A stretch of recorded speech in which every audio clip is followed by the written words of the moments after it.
Right, here are viewers' questions, or tweeters' questions, or Twitterers' questions, whatever we call ourselves, the Twitteratis, it's something like that. This is from Crazy Maisie, but that's not her real name. Anyway, she wants to know, look, forgetting their true location and habitat, which 5 birds would make my day perfect if I saw them in my garden? So that means things that wouldn't normally be in the garden necessarily. 5, blimey, this really is off the top of my head. Well, actually 1 could easily be in the garden, and that's a waxwing. There's a lot of waxwings around this winter, and they very often turn up in the gardens, especially gardens that have red berries. They are totally addicted to red berries. Unfortunately, by the time the weather's got like this, so are the thrushes, so they might have already eaten, and the blackbirds, all the red berries. But I could still get a waxwing, or more than 1 actually. You don't often see 1, there's usually a little flock. So that's 1, waxwings. What's the other thing? I know what I've done. This isn't quite in the garden, it's over the garden. I'd like to see a flock of Bewick swans. There's a wild swans, normally come from Siberia or breed up in Siberia, and they winter at various favoured locations around Britain.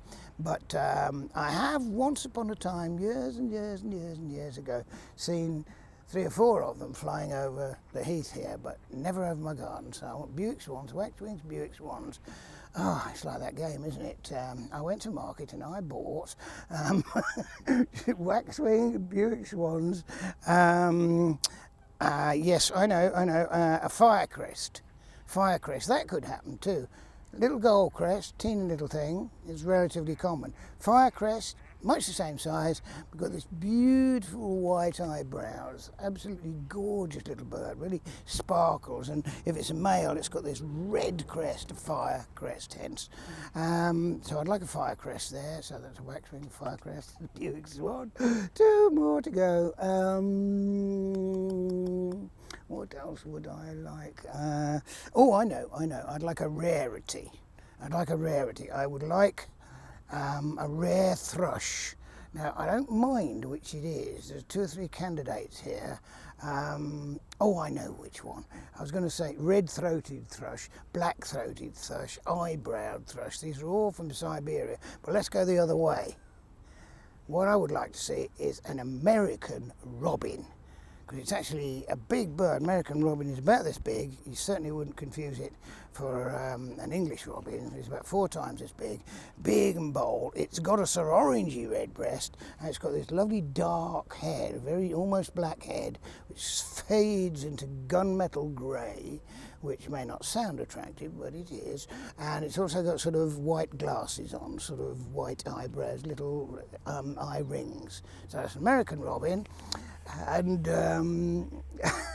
and one more. What would I like to see? Oh, I know what I'd like to see. I would love to see, perched in my willow tree, I'd love to see a long-eared owl.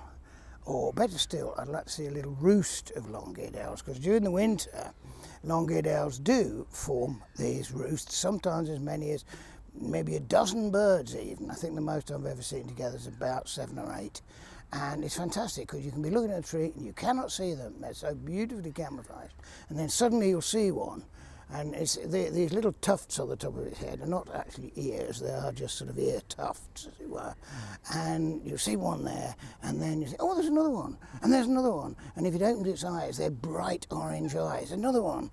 And they're all lined up there, and they're often awake during the day, but they don't move, they just look at you and just say, I'm waiting till it's night, and then I shall fly. So that's, try and remember that lot. Long-eared owl, American robin, waxwing, Bewick swans, and firecrest. Okay, can I have those please? Tomorrow morning.